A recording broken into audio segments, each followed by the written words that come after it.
ନମସ୍କାର ଶ୍ରୋତା ବନ୍ଧୁ, ଆସନ୍ତୁ ଆଜି ଶୁଣିବା ସେହି ପୁରୁଣା ଚତୁର୍ଥ ଶ୍ରେଣୀ ସାହିତ୍ୟ ବହିର ଆଉ ଏକ କବିତା। କବିତାର ନାମ ହେଲା ମାତୃଭୂମି। ଏହି କବିତାଟି ରଚନା କରିଛନ୍ତି ଆମର ସ୍ୱଭାବ କବି ବା ପ୍ରକୃତି କବି ଗଙ୍ଗାଧର ମେହେର। ଗଙ୍ଗାଧର ମେହେର ତ ଜଣେ ଖ୍ୟାତିସମ୍ପନ୍ନ କବି ଥିଲେ। ସେ ତାଙ୍କ ଲେଖନୀ ଚାଳନା କରି ତତ୍କାଳୀନ ସମାଜକୁ ଅନେକ କିଛି ଶିକ୍ଷା ସଂସ୍କାର ଆଣି ଦେଇଥିଲେ। ଏହି କବିତାଟିରେ ମଧ୍ୟ ସେ ଆମ ମାତୃଭାଷାର ପରିଚୟକୁ କିପରି ଦେଶ ଦୁନିଆ ଆଗରେ ପରିଚିତ କରାଯାଇପାରିବ ତାହା ସେ ଚେଷ୍ଟା କରିଛନ୍ତି।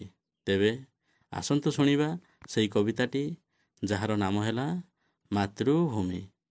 ଯେ କାଳେ ବାଳକ ଭୁଲି ଯାଇପାରେ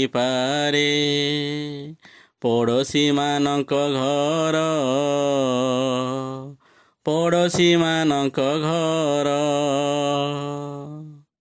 ସେ କାଳେ ଜାଣଇ ଅନ୍ୟ ଘର ସବୁ ତା ସଙ୍ଗୀ ବାଳକଙ୍କର,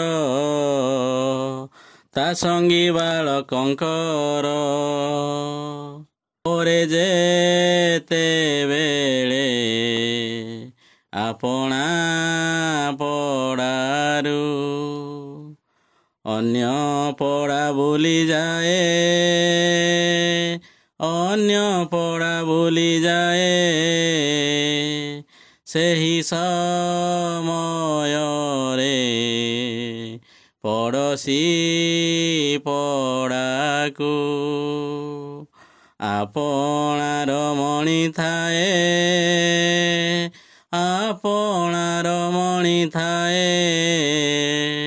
ଅନ୍ୟ ଗ୍ରାମ ପୁଣି ଯାଏ ଯେବେ ନିଜ ଗ୍ରାମରୁ ହୋଇ ବାହାର, ଗ୍ରାମରୁ ହୋଇ ବାହାର,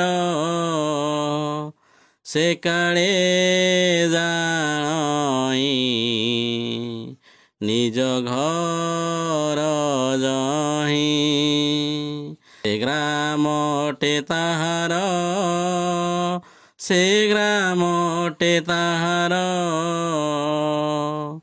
ଆପଣା ଗ୍ରାମର ନଦୀ ପୁଷ୍କରିଣୀ, ବଗିଚା ଆଦି ସକଳ, ବଗିଚା ଆଦି ସକଳ ଆପଣାର ବୋଲି କହେ ପୁଣି ସେହି ସବୁକୁ ମଣଇ ଭଲ, ସବୁକୁ ମଣଇ ଭଲ। ବଡ଼ ହୋଇ ଯେବେ କରି ଯାଇପାରେ ଅନ୍ୟ ରାଜ୍ୟ ବିଚରଣ, ଅନ୍ୟ ରାଜ୍ୟ ବିଚରଣ, ବଖାଣଇ ତହିଁ ନିଜ ରାଜା ରାଜ୍ୟ, ଲୋକଙ୍କର ଶ୍ରେଷ୍ଠପଣ, ଲୋକଙ୍କର ଶ୍ରେଷ୍ଠପଣ।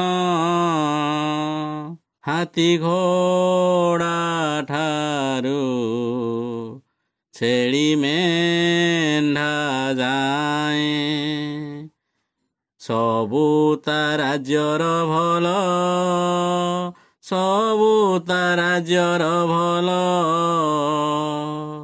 ସକଳ ସୁଖର ଆକର ତାହାରି, ରାଜ୍ୟଟି ଅଟେ କେବଳ, ରାଜ୍ୟଟି ଅଟେ କେବଳ। ତହୁଁ ବଡ଼ ହୋଇ ଯାଇଥାଏ ଯେବେ କେହି କେବେ ଦେଶାନ୍ତର, କେହି କେବେ ଦେଶାନ୍ତର ସ୍ୱର୍ଗରୁ ଅଧିକ ବୋଲି ବୁଝେ ତେବେ ଯେଉଁ ଦେଶେ ତାର ଘର ଯେଉଁ ଦେଶେ ତାର ଘର ମାତୃଭୂମି ମାତୃ ଭାଷାରେ ମମତା ଯା ହୃଦେ ଜନମି ନାହିଁ ଯା ହୃଦେ ଜନମି ନାହିଁ ତାକୁ ଯେବେ ଜ୍ଞାନୀ ଗଣରେ ଗଣିବା ଅଜ୍ଞାନ ରହିବେ କାହିଁ ଅଜ୍ଞାନ ରହିବେ କାହିଁ। ଯଦି ଆପଣଙ୍କୁ ଏହି ବିଷୟଟି ଭଲ ଲାଗିଥାଏ ତାହେଲେ ଲାଇକ୍ କରନ୍ତୁ, ସବସ୍କ୍ରାଇବ୍ କରନ୍ତୁ, ତା ସହିତ ସାଙ୍ଗସାଥିମାନଙ୍କୁ ସେୟାର ମଧ୍ୟ କରନ୍ତୁ।